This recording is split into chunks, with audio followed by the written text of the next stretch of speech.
Middle class का इंसान सिर्फ एक तरीके से अपनी गरीबी से बाहर निकल सकता है और करोड़ों कमा सकता है, वो है एक अच्छी एजुकेशन। लेकिन क्या सच में आपको जो पढ़ाने वाले स्कूल हैं ये वो दे रहे हैं जिसके आप पैसे दे रहे हैं? कैसे कोई गवर्नमेंट स्कूल में पढ़ के डॉक्टर, कलेक्टर और इंजीनियर बन जाता है, वहीं प्राइवेट स्कूल से नहीं?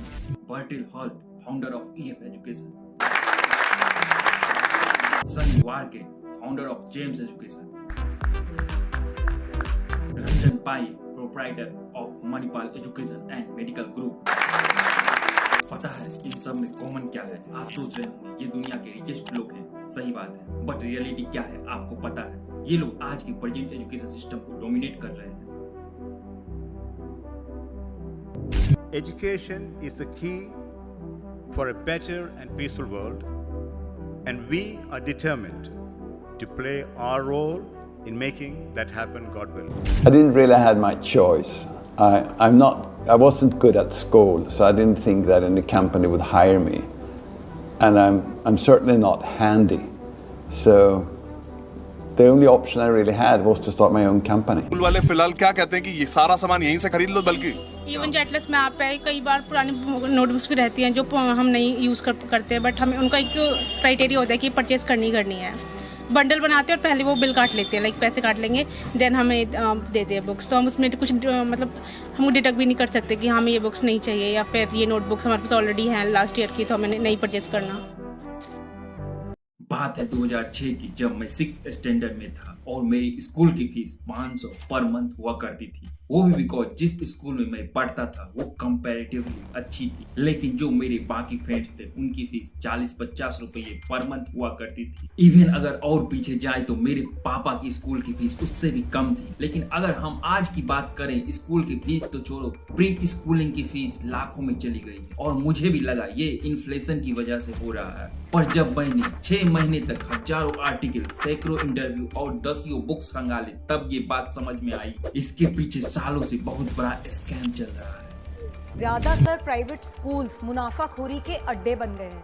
सर, हद तो ये हो रखी है कि इन स्कूल्स ने अपने ही जगह पे दुकानें खोल ली हैं और उन दुकानों में किताबें, कॉपी, पेंसिल, यूनिफॉर्म पेरेंट्स को हायर प्राइस पे खरीदने पे मजबूर किया जाता है।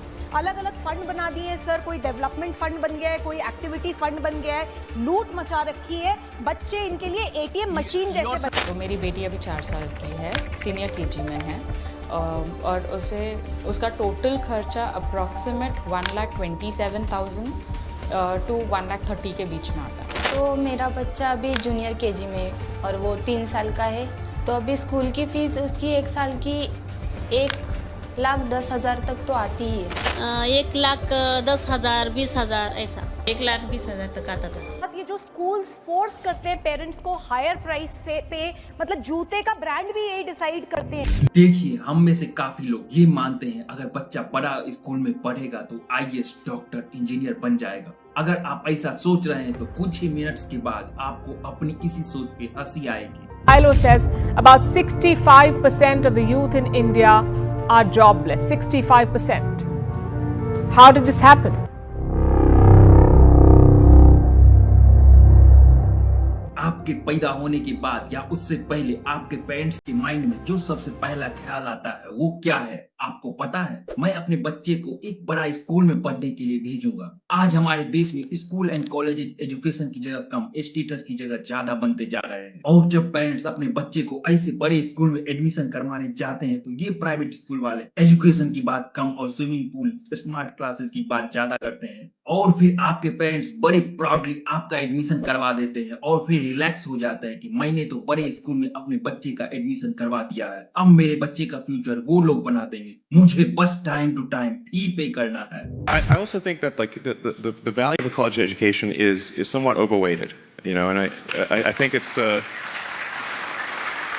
too many people actually spend 4 years, accumulate a ton of debt, and then often don't have useful skills that they can apply afterwards. And I think I have a lot of respect for people who work with their hands, and we need electricians and plumbers and carpenters, and you know, that's a lot more important than having incremental political science majors. I think, you know, so I think we should not have this idea that to be successful you need to have a 4-year college. That is simply not true. साल होता है 1715 जब पहली बार Britishers के द्वारा एक mail orphanage को खाली करवा के एक प्राइवेट स्कूल खोला गया था। उसका नाम था सेंट जॉर्ज। आज लगभग इंडिया में 15 लाख प्राइवेट स्कूल है, वहीं government school bus 11 lakh. Private school के ऊपर डिपेंडेंसी डे बाय डे बढ़ती जा रही है। जो हाल प्राइवेट कंपनीज ने बीएसएनएल का किया था, सेम वही चीज प्राइवेट स्कूल गवर्नमेंट स्कूल के साथ करना चाहते हैं। देखिए, हमारे पेरेंट्स ये समझते हैं कि ये जो गवर्नमेंट स्कूल है इनमें तो गरीब के बच्चे पढ़ते हैं। हमारे बच्चे तो स्विमिंग पूल, स्मार्ट क्लासेज वाले स्कूल में पढ़ेंगे और अच्छा रिजल्ट करेंगे। लेकिन सच्चाई कुछ और है। पिछले 10 साल से केवी और नवोदय विद्यालय के रिजल्ट टॉप पे है।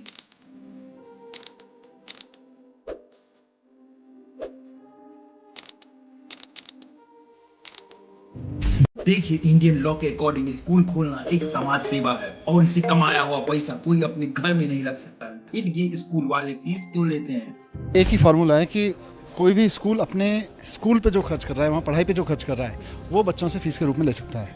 लेकिन किसी भी स्कूल को, किसी भी ग्रुप को अपना पूरा स्कूल साम्राज्य खड़ा करने के लिए, अपने आलीशान घर बनाने के लिए और 50 और चीज़ों के लिए पैसा खर्च करने के लिए बच्चों से फीस लेने की मंजूरी नहीं जा सकती। देखिए, इंडिया में एक प्राइवेट स्कूल ओपन करना एक ईमानदार इंसान के लिए बहुत ही डिफिकल्ट है, क्योंकि बहुत सारे रूल्स और रेगुलेशन होते हैं। और आपको पता है इंडिया में करप्शन इतना ज्यादा है कि आप एक डेस्क से दूसरे डेस्क पे फाइल ले जाओगे तो आपको कुछ देना पड़ेगा। सो इंडिया में 80 से 90% जो प्राइवेट स्कूल है वो या तो बड़े बिजनेसमैन या पॉलिटिशियन के हैं। और जब ये लोग आएंगे तो समाज सेवा तो हो नहीं सकती, ये आपको ही पता है।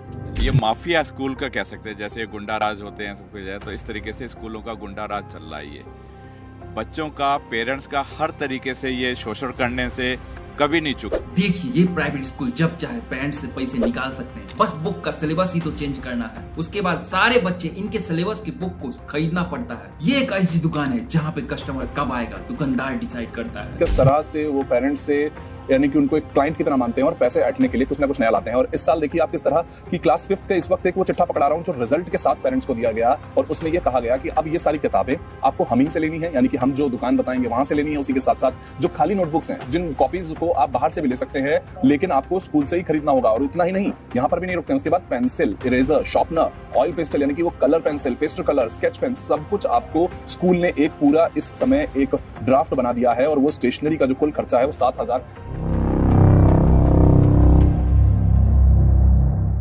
देखिए, 2005 में पर ईयर एजुकेशन की कॉस्ट, जिनमें बुक, स्टेशनरी, ट्रांसपोर्टेशन, इन सब का कुल खर्चा आता था लगभग 35,000 पर साल। वहीं 2011 में यही बढ़ के 94,000 पर पहुंच गई और हो सकता है आने वाले कुछ सालों में ये लाख पर ईयर से भी ऊपर चली जाएगी। लेकिन ये हो क्यों रहा है? इसका कारण है हमारे गवर्नमेंट स्कूल जो दिन प्रतिदिन बद से बदतर होते जा रहे हैं। और यही कारण है कि ये स्कूल मिडिल क्लास को बहुत डोमिनेट कर रहे हैं, क्योंकि उन्हें भी पता है कि पेरेंट्स के फर्स्ट और लास्ट ऑप्शन ये प्राइवेट स्कूल है। और ये स्कूल वाले लोग जितना कमाते हैं उनकी लालच उतनी बढ़ती जाती है।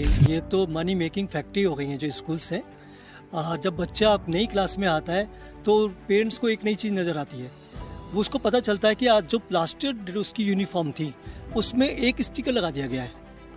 अब स्कूल वाले कहते नहीं जी वो स्टिकर तो बहुत ज़रूरी है, बच्चे की पहचान कैसे होगी, तो आपको तो नई यूनिफॉर्म लेनी पड़ेगी, जो लास्ट ईयर ली थी वो तो बेकार। एक टीचर जो एक स्कूल का बैकबोन होता है, ये उनको भी इस शर्त पे रखते हैं कि आपको ज्वाइनिंग तो हम दे रहे हैं, लेकिन आपकी सैलरी ऑन रिकॉर्ड और ऑफ रिकॉर्ड अलग अलग होगी। अब आप सोच रहे होंगे ये कैसे, तो इसे समझने के लिए हमें चलना पड़ेगा दिल्ली, जहां नोएडा के एक प्राइवेट स्कूल की teacher Sunita Sharma on record salary 28,500 है, लेकिन उनको इन हैंड बस 6,000 मिलते हैं। ये तो बस एक सुनीता की कहानी है, ना जाने और कितनी सुनीता हमारे देश में होगी। इंडिया 155 कंट्री में से एक ऐसा कंट्री है जहां पे एजुकेशन को एक राइट माना गया है। और right to education act 12(1)(c) के हिसाब से कोई भी प्राइवेट स्कूल अपने एरिया से 1 किलोमीटर के रेडियस में जो भी गरीब बच्चे हैं उनके लिए 25% सीट रखनी होती है 8th तक, और जितना खर्चा होगा वो गवर्नमेंट देगी। लेकिन फिर भी ये लोग वो सीट किसी अमीर को बेच देते हैं गरीब बताकर, क्योंकि ये प्राइवेट स्कूल में आप अपने बच्चे को इसलिए नहीं भेजते कि 1+b का होल स्क्वायर क्या होगा,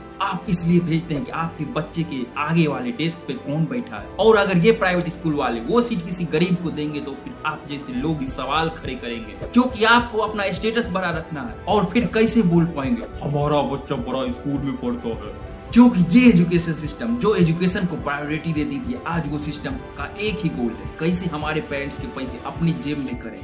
देखिए, जो मिडिल क्लास पेरेंट्स हैं वो सोचते हैं अगर उनकी गरीबी कोई दूर कर सकता है तो वो है उनके बच्चे, और इसी चीज का ये प्राइवेट स्कूल वाले फायदा उठाते हैं। और ऐसा भी नहीं है कि सारे प्राइवेट स्कूल डोमिनेट करते हैं। ये कहना शायद उचित नहीं होगा, सारे निजी स्कूल प्रॉफिटियरिंग के लिए काम करते हैं। इस देश में अनेक सामाजिक संगठन है, अनेक गुरुद्वारे हैं, अनेक चैरिटेबल ट्रस्ट हैं, विद्या भारती जैसे संस्था है जिन्होंने अपने आप में श्री अरविंद की दुनिया है, रामकृष्ण मिशन जी की दुनिया है, ये सारे स्कूल्स भी अच्छे काम करते हैं। लेकिन ये बात सही है, कुछ प्रॉफिटियरिंग वाले लोग स्कूली एजुकेशन में आए हैं, ये राज्यों को संभालने की आवश्यकता है, राज्य उसमें कड़ी कानून कार्रवाई करे, भारत सरकार उनके साथ रहेगा। लेकिन मैक्सिमम प्राइवेट स्कूल पेरेंट्स को अलादीन का चिराग समझते हैं, जब चाहे पेरेंट्स से पैसे निकाल लेते हैं। कोई चोर आपका पॉकेट काटे तो आप चोर चोर चिल्लाएंगे, लेकिन ये प्राइवेट स्कूल वाले हर महीने हर साल आपके जेब काट रहे हैं और आप बस देखते रहते हैं।